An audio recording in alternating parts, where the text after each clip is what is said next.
Alors, l'ami Alonso a testé donc la Renault RS20 hier à Barcelone.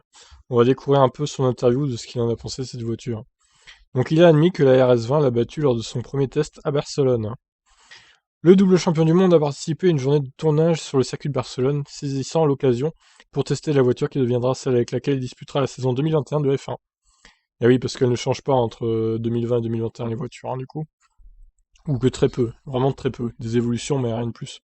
L'Espagnol de 39 ans a annoncé son retour en Formule 1 au début de l'année en tant que remplaçant de Daniel Ricciardo, dans l'équipe avec laquelle il a remporté ses deux championnats du monde en 2005 et 2006. Ricciardo passe chez McLaren pour qui Alonso a disputé sa dernière course de F1 entre 2015 et 2018.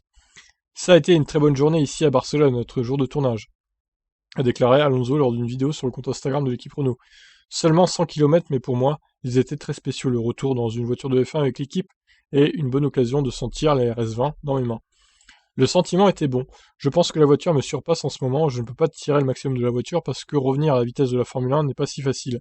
J'ai amélioré tour après tour et j'ai essayé de donner un feedback aux ingénieurs. Donc voici Alonso dans sa combi avec son casque, etc. Nous avions aussi quelques prises de vue à faire. Il y avait des caméras et des drones qui suivaient en piste. Donc c'était une pression difficile, un travail difficile aujourd'hui. Je pense que la voiture a du potentiel, comme nous le voyons tous les week-ends, mais il y a encore de la marge pour l'améliorer, comme nous le savons, et nous allons essayer de le faire à plus court terme. Alonso a précisé les zones dans lesquelles il avait souffert. Le coup se sent bien après 100 km, mais je vous dirai demain qu'il y a peut-être un peu de douleur, a-t-il dit. Je sais que je dois continuer à travailler. Les 3 dernières voitures que j'ai conduites en compétition ont participé au Rallye Dakar en janvier, à l'IndyCar en août et maintenant à la Formule 1. Elles ne pouvaient donc pas être plus différentes. Avec la F1, c'est un peu plus facile parce que c'est la chose que j'ai toujours conduite. Après 18 ans de Formule 1 et maintenant que j'y retourne, c'est vrai qu'il manque un peu les points de freinage, la vitesse d'arrivée dans les freinages, la performance de freinage. La performance de vitesse en virage, donc, il y a beaucoup de choses auxquelles je dois m'habituer à nouveau. Mais cela prendra moins de temps que de s'habituer à une chose complètement nouvelle, par exemple le Dakar ou l'IndyCar. Alors, une petite vidéo de Renault F1 Team. Donc là, il est dans la ligne droite des stands, du coup.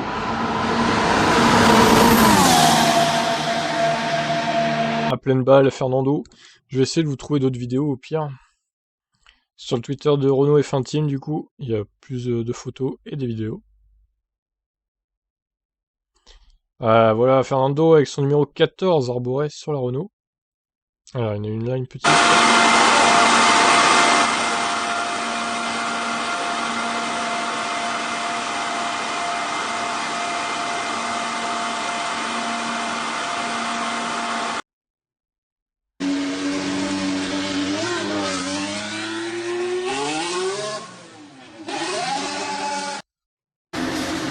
Une autre ici, où il va sortir de son garage.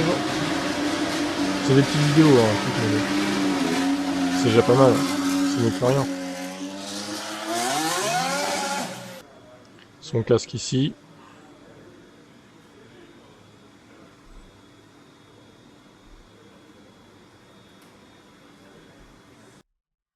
Petit arrêt au stand pour Alonso.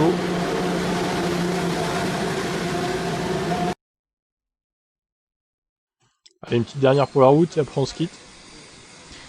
Voilà donc les vidéos du retour de Fernando Alonso en attendant qui roule officiellement en Formule 1 pendant les courses. Allez, sur ce je vous laisse. Ciao.